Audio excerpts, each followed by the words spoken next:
In early March of 2022, life in the small, quiet village of Yahidne changed with the suddenness of a slammed door. This was in the Chernihiv region of northern Ukraine, a place of fields and familiar faces. The initial shock of the broader invasion had rippled through the tree, but here, the war arrived in person, rolling down their streets in armored vehicles. Russian soldiers entered the village, and with their arrival, a cold wave of fear washed over every home. People did not know what was happening. They did not understand what was to come. They only knew that their world had been turned upside down in an instant. Residents were ordered out of their homes, their protests and questions met with unyielding commands. The soldiers declared the local school as their new headquarters, its classrooms and hallways transformed into a military base. It was from this place of learning that a terrible order was given. Every man, every woman, every child in Yahidne was to be gathered. They were forced to walk toward the school, leaving behind their homes, their possessions, and any sense of safety they had ever known. More than 360 people were herded together, a crowd of neighbors and relatives now united by a shared and terrifying uncertainty. Among them were the very young, a baby just a few months old, the very old, elders, well into their 90s. They were farmers, teachers, shopkeepers, and retirees. They were not soldiers, they were not part of the conflict, yet they were being treated as prisoners in their own village. The basement was never meant to hold human life on this scale. It was a single cramped room, a cellar designed for storage, not for sheltering hundreds of souls. The moment the crowd descended the stairs, the space felt impossibly small, a cavern of concrete and cold earth with low ceilings that seemed to press down on them. There was no light, save for what little filtered in when the door was briefly opened, or the weak beams from the few phones people had managed to keep. The door to the school basement was about to close on them, marking the beginning of an unimaginable ordeal. The air inside the basement quickly became a toxic mixture, with more than 360 people breathing in a confined space. Oxygen grew thin. The atmosphere grew heavy with the smell of damp soil, unwashed bodies, and the ever-present fear that seemed to have a scent of its own. There was virtually no ventilation. People struggled to breathe. For those with asthma or other respiratory conditions, it was an immediate and constant struggle. Finding a place to rest was an agonizing challenge. There was not nearly enough room for everyone to lie down, or even to stretch their legs. Most people were forced to sleep sitting up, their backs pressed against the cold concrete walls or slumped against a neighbor. Families tried to stay together, creating small, miserable islands in the sea of humanity. "We slept sitting up," a survivor explained. "For a month, we sat. My legs were so swollen." Children cried in the dark, confused and uncomfortable, while their parents tried to soothe them with whispered words. The psychological toll was immediate. People lost track of time, the cycles of day and night meaningless in the perpetual gloom. The darkness became a canvas for their worst fears, and the silence was often broken by quiet weeping, coughing, or the distressed murmurs of those who were ill. They were trapped, stripped of their dignity and their freedom, packed into a suffocating darkness that felt like it would never end. The days in the basement bled into one another, each one a slow-motion repetition of the last. The only markers of time were the rare moments when the soldiers would open the door, letting in a sliver of light and a gust of air that was both a relief and a torment. During these brief openings, a bucket might be passed down for waste, or a small amount of food might be distributed. These interruptions broke the monotony of sitting in the dark.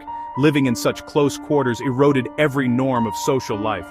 Privacy became an unimaginable luxury. People were pressed against strangers, their bodies constantly touching.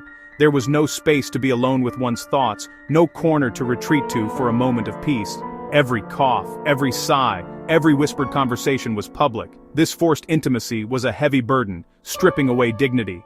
The soldiers above were an unpredictable presence. They occupied the school directly overhead. The sounds of boots on floorboards never ceased. Occasionally, a soldier descended, his flashlight cutting through the gloom. Moods erratic, sometimes indifferent, other times aggressive. The captives learned to be silent, to make themselves small. Their survival depended on absolute obedience. The most basic human needs, food, became sources of daily anguish in the Yahidne basement. Water became sources of daily anguish in the Yahidne basement. The soldiers provided sustenance, but it was barely enough to keep a person alive. Once a day, if they were fortunate, a small ration would be passed down. Thin soup, a few crackers, a small piece of bread to be shared among several people. Hunger became a constant, gnawing companion. Adults grew thin, faces gaunt, clothes hanging loosely. Children suffered immensely, their energy faded, chatter replaced by lethargic silence. Parents gave tiny portions to their children, leaving themselves weaker. Slow starvation drained strength and resilience, one agonizing day at a time. Water was even more scarce and more precious than food. No running water below. Captives reliant on what soldiers chose to give. Sometimes a small bottle was shared among a large group. People took tiny sips, carefully rationing the essential liquid. Survivors called the thirst a constant burning torture. No sanitation facilities compounded the horror. With no toilets, captives were forced to use buckets, placed in a corner. A source of profound humiliation. Blankets offered no real privacy. Buckets filled quickly and were rarely permitted to be emptied. The stench was overpowering and inescapable, fouling the air and creating conditions where disease could easily spread. The conditions in the basement were a perfect breeding ground for disease. Relentless cold, dampness, lack of sanitation, and poor nutrition broke down immune systems. A simple cough could echo ominously in the darkness, signaling the start of a widespread illness. With everyone packed tightly, sickness spread like wildfire. The constant coughing filled the air. Lack of fresh air and sunlight made recovery nearly impossible. For the elderly and those with pre-existing conditions, the basement was a death trap. Heart disease, diabetes, high blood pressure, patients were cut off from essential medications, forced from homes without prescriptions. As days turned into weeks, conditions worsened dramatically. Families watched helplessly. There were no doctors or nurses, only neighbors offering what little comfort they could. Children were especially vulnerable. Their small bodies struggled with cold and foul air. Many developed persistent coughs and fevers. Parents held them, sharing warmth and words of comfort. Lack of clean water and poor hygiene led to stomach ailments, further dehydrating the weak. The mental health of the captives deteriorated. Stress, fear, grief, an atmosphere of despair. Anxiety was rampant. Many experienced panic attacks in the claustrophobic dark. The basement became a psychological prison, trapping people in a cycle of fear and hopelessness. Inevitably, the horrific conditions began to claim lives. The first deaths were among the eldest and the most frail. Their bodies, weakened by age and illness, could not endure the lack of food, water, medicine, warmth. Death in the darkness was not distant. It was quiet, intimate, terrifying. A person speaking hours before would fall silent, life extinguished in the crowded gloom. The living sat for hours, sometimes days, next to the deceased. Families had no space to mourn, no privacy to weep. Sorrow became a silent internal agony, whispered among those huddled nearby. Eventually, soldiers allowed removal, a process devoid of ceremony or respect. A few were permitted to carry the deceased outside. The contrast between the cellar and the sky was jarring.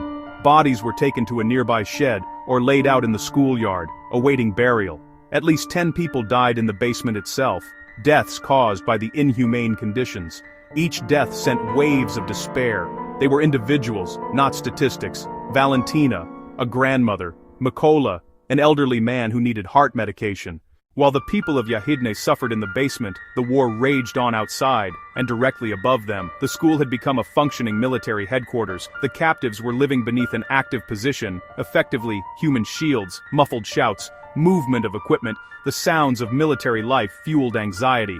The dull thud of distant artillery, the sharp crack of nearby gunfire, the roar of explosions sent tremors through the basement. In the dark, every sound was magnified. The captives could only huddle and guess. Was the fighting getting closer? Was the school being targeted? On rare occasions, someone was allowed outside. They saw devastation firsthand. Their village was being torn apart. Returning to the suffocating basement was harder with those images in mind. One of the most chilling events occurred during an attempt to bury the dead. Soldiers grudgingly allowed a few men to take bodies to the cemetery.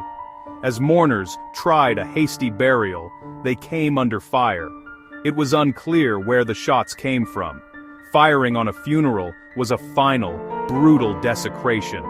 The mourners abandoned the task and fled. Not even the dead were granted peace. The living weren't allowed to grieve safely. After nearly a month of unimaginable suffering, the ordeal ended as abruptly as it had begun. At the end of March 2022, the Russian forces suddenly withdrew from Yahidne as part of a broader retreat from the Chernihiv region. One day the sounds above ceased. The door opened. Not by their captors but by the first Ukrainian soldiers and volunteers to reach the village. For the 360+ who had survived, it was liberation, difficult to process. They emerged blinking into the daylight. Bodies weak, clothes filthy, faces masks of exhaustion. Many were too weak to stand, legs swollen from sitting, emaciated from near starvation, dehydrated, sick, covered in dirt. Fresh air felt overwhelming. Medics and volunteers were shocked. Priority: water, food, urgent medical attention. As survivors returned home, they found a village scarred by occupation, looted, damaged, destroyed houses. The school bore marks of its transformation. On basement walls they had marked the days and the names, and who was still alive. A haunting testament. The deepest scars were unseen: anxiety, depression, post-traumatic stress, memories of darkness, hunger, sickness, and death. The story did not end with liberation. Journalists, human rights investigators, legal experts began to document the extensive evidence of the ordeal. They interviewed survivors, photographed the scene, collected testimony. The facts were stark and undeniable. Over 360 civilians, including children and the elderly, had been forcibly confined in inhumane conditions for nearly a month, resulting in at least 10 deaths. This was not a tragic accident of war. The evidence pointed to a deliberate and systematic act. Many legal experts and human rights organizations assert it constitutes a war crime and potentially a crime against humanity. Forcible confinement of a civilian population, willful causing of great suffering, use of civilians as human shields. A crime against humanity is a widespread or systematic attack against civilians. The organized manner of rounding up and imprisoning the villagers fits this disturbing pattern. A matter of international legal concern. The quest for justice is long and arduous, identifying units and commanders, collecting evidence that can stand up in court, in Ukraine or at the International Criminal Court. For survivors, justice is not abstract. It is the world's acknowledgement of their suffering and accountability for those who inflicted it, to ensure such atrocities are not forgotten. As we reflect, remember the people of Yahidne, individuals of resilience in the face of unimaginable cruelty. Their story reminds us the true cost of conflict is borne by ordinary people. Remembering that cold, dark basement is a moral imperative, a call for justice, and a commitment to the sanctity of human life, even in the darkest of times.